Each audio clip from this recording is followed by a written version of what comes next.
The inspiration for recording this video came from a story that happened to a good friend of mine.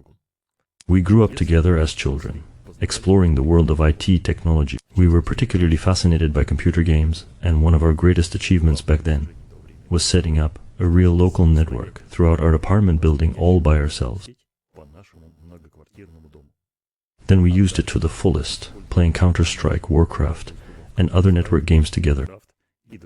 Time went by, we grew up, and got our education, while my path was almost immediately connected to the world of it, technology, and networking in particular.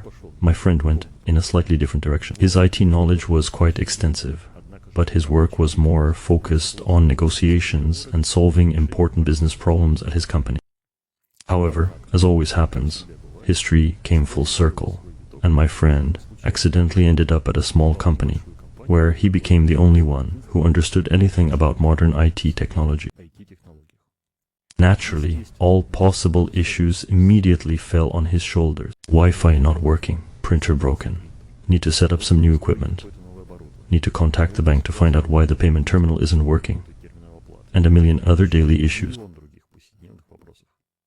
It turns out that each problem can basically be solved if you dedicate enough time and effort to it. But the variety of problems, especially in today's IT world, simply boggles the mind. You can be a specialist, even a good one, but in one area, 2 areas, 3 areas, sure, even 10 areas. But the diversity is so vast that no single person can fully grasp it all. This creates problems. And even if someone really wanted to deal with all of this, there simply isn't enough time in their workday to solve all the issues that arise. So he got me thinking that I'd heard similar complaints in my own organizations, not just in small ones like where he works and where he's the solid representative, but also in large corporations where hundreds of people work simultaneously on various projects. Look, the problems are exactly the same. The number of issues constantly grows. The number of areas you need to understand constantly grows, while the IT budget is strictly limited and often gets cut even further. And this happens in big business, medium business, and small business alike, equally. Let me give you an example. There are networks and networking technologies. Obviously, there should be specialists who handle this. How many specialists should a large organization have to address these issues? It's good if there are 2 or 3 of them, and preferably more, depending on the size. There are backup systems. How many specialists should handle those? Preferably 2 as well, since one might go on vacation, another might get sick, and then there's the third one left. You can't risk the organization's processes, especially with such important things. The same goes for antivirus software, email systems, and pretty much everything else. So you end up needing probably 100, maybe 200 specialists for the normal, stable operation of a modern organization in virtually any field. Naturally, professionals in their respective areas who would sit there and maintain the infrastructure. And while this is somewhat possible in big business, in medium and small business it becomes virtually impossible. Because all you can count on is that current specialists will try to spread their area of responsibility across more things. The inevitable consequence is that their competence in these matters will be lower, and the quality of problem solving will also suffer. Another aspect that definitely needs to be mentioned. Obviously, there aren't enough specialists for everything, and a small organization can't afford to have a large staff. Let's say there won't be 10 people working. So what will these 10 people do? They'll primarily solve the most critical issues for the business, namely, maintain its availability. This means that with a growing number of technologies, they'll try to cover those that are highest priority. All other technologies and issues will be pushed to the back burner. So one way or another, we'll inevitably reach a point where daily routine gets handled, but there's absolutely no time left for strategic issues. And in any case, this leads to bad consequences. Someone didn't do something. Some pitfalls are laid out and will definitely hit you in the face. But sometime later, What issues will be addressed as a priority? First and foremost, issues related to the stable operation of the entire organization will be addressed. So, IT issues. What issues will be addressed last? It turns out that when there's a shortage of specialists and time that cannot be devoted to issues, problems related to information security will be addressed less, any kind. And this must inevitably lead to consequences in the form of information security incidents. In other words, malicious hackers never sleep and are just waiting for the moment when you relax to sneak into your organization and do something bad. After all, what are modern hackers? Many people think that, well, I have a small company, who needs me? You're wrong. It's the 21st century now. Everything has long been automated. And these very malicious hackers have long ago created automatic tools for scanning your external resources. Automatic vulnerability detection that you're exposed to. Automatic penetration into some shared resources and further spread. Ransomware, viruses, and other problems.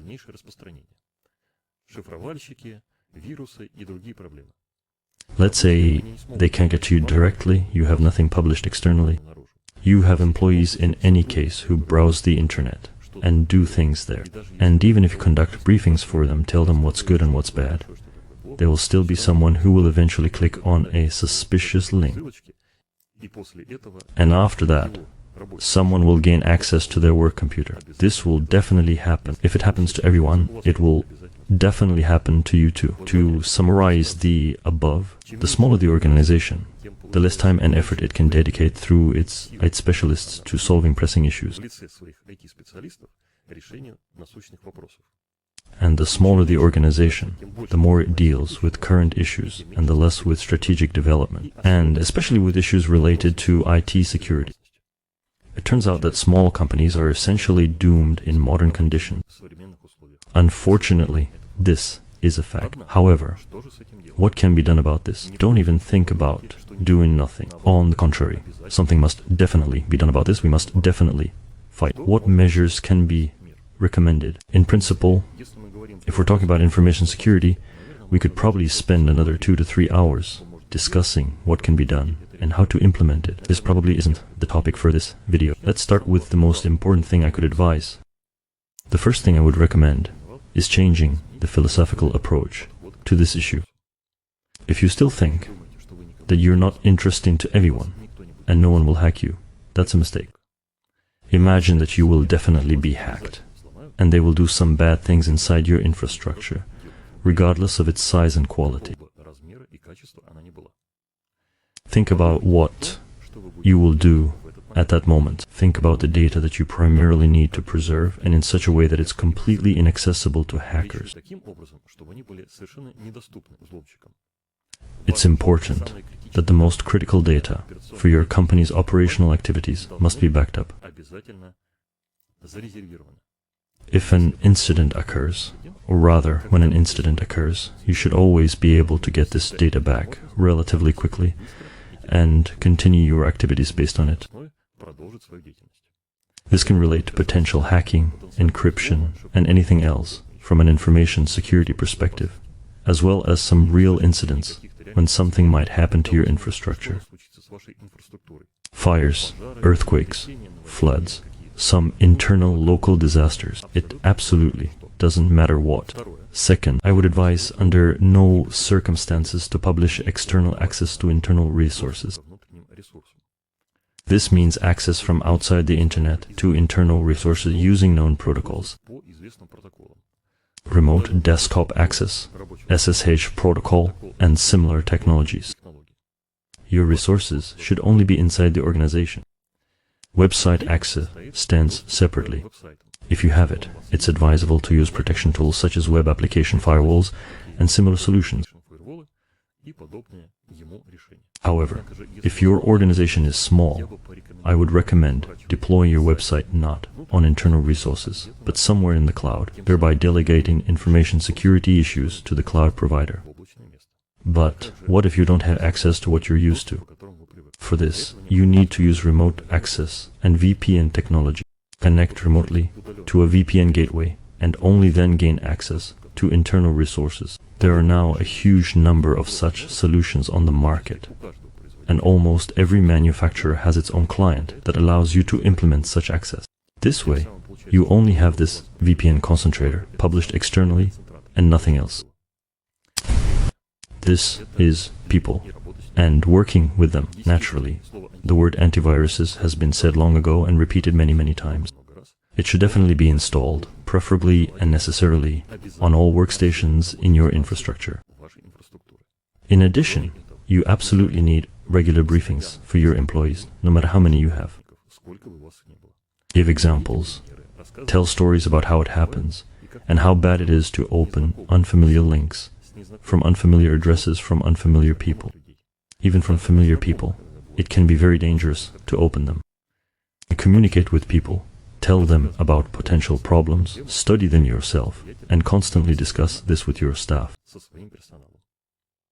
And yes, if you're the only representative in your organization, then what I've told you may seem interesting and wonderful, but you don't have time for it anyway. Nevertheless, it would be great if, after watching this video, you at least think about this issue, and if it's possible to do something easily, quickly, and effectively.